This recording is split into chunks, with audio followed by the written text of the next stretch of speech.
Some of you could probably spend an entire day speaking on what EA's Star Wars Battlefront failed on, but I'll be talking about a few of the quirky things Battlefront decided to implement that just need to be fixed. The first is spawning. Spawning in a location so far from the actual battle feels odd and weird. In the majority of battles, I've been placed in what seems like football fields away from the heat of the action.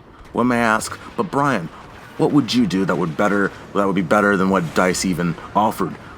I mean, could you even think about something that would be better than what DICE offered? Well, actually, yes. And you don't have to ask me, ask 2004 LucasArts Battlefront. You know, the one EA stole the moniker from to get old fans interested. 2004 Battlefront allowed players to choose where they wanted to spawn, and the performance of the team dictated spawn points. If you wanted to fully decimate the enemy, you had to drive your side forward to capture particular spawn points to win. This method would work greatly for Walker Assault, a mode that I felt places me in repetitively odd and predictable spawn points. Second, aerial combat.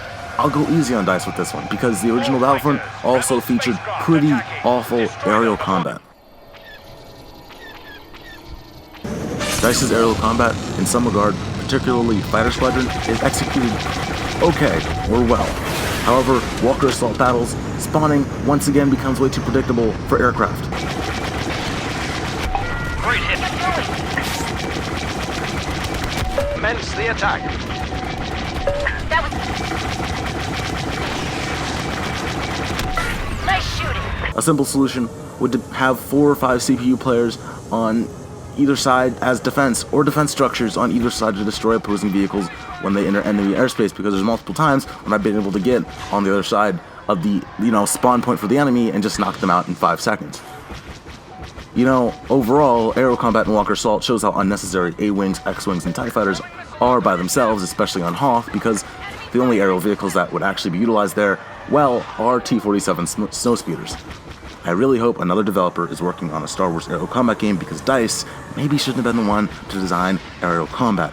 Next up, locations. Yeah, Endor is beautiful. Hoth, my favorite Star Wars land battle, looks better than ever. The nods to Jabba's palace and the Jawas on Tatooine stage is spot on, but non-Walker Assault modes are treated to stages that barely reference the series and feel like they could have been on any of the recent Call of Duty games, specifically the Jakku map, which definitely doesn't feel fleshed out in the lightest sense. You told us it was supposed to be a massive battle. It feels very empty. What the heck? I'm not expecting DICE to return to the Clone Wars era. Just use the new and original trilogy's spectacular locations. Why is there no Cloud City Fighter Squadron mode with the sun setting and the city's lights transitioning into a night phase? I have no idea. The interior of Jabba's palace and Mos Eisley should have been an instant location for non-Walker Assault stages. I also see Battlefront's new Turning Point mode only has one map. You know what perfectly fits this turning point? The Death Star? I don't know. X-Wings flying in, you have to defend the Death Star. I hope I'm not the only one that can connect these dots, and that someone at DICE is actually implementing this in one of the DLC packs instead of just a diorama in a game, which makes no sense. I could mention the Mario Kart-like orbs that spawn vehicles, heroes, or special weapons, or the helmetless stormtroopers, but that's a conversation for another day, guys. Thanks for watching. I'm Brian Swan. If you enjoyed that video, there's more coming. Subscribe, like, dislike if you didn't like this video. If you love Star Wars Battlefront from EA, dislike this as much as possible. Guys, thanks for watching. I'm Brian Swan. Stay tuned for more.